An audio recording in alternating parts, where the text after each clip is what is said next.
যোগীর সাক্ষাৎ, বগলে দেওয়া একটি ছাতা, হাতলটা নিচের দিকে, চাউনি তার বেশ চোকালো, মাথায় পাকা চুল। সুভাষ পালের দোকানে যোগী দাঁড়িয়েছে। সুভাষ পাল বন্ধু প্রায়, কথাগুলো বেশ। প্রসঙ্গটা আজাদ দাদা, তিনি একজন বেচেলার। প্রসঙ্গটা মনের চলন, আত্মা মনের সম্বন্ধ। মন আত্মাকে এমনভাবে কচলায়, আত্মার স্থিতি অস্তিত্বটাকে বিনষ্ট করে দেয়।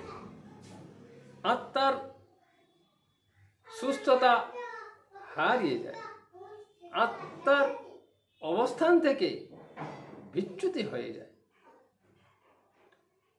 দৈহিক সম্বন্ধটা মনের সাথেই নিবিড় হয়ে যায়।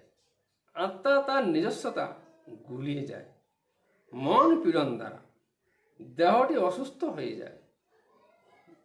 দেহের ক্রিয়ায় মনটি কাবু হয়ে যায়।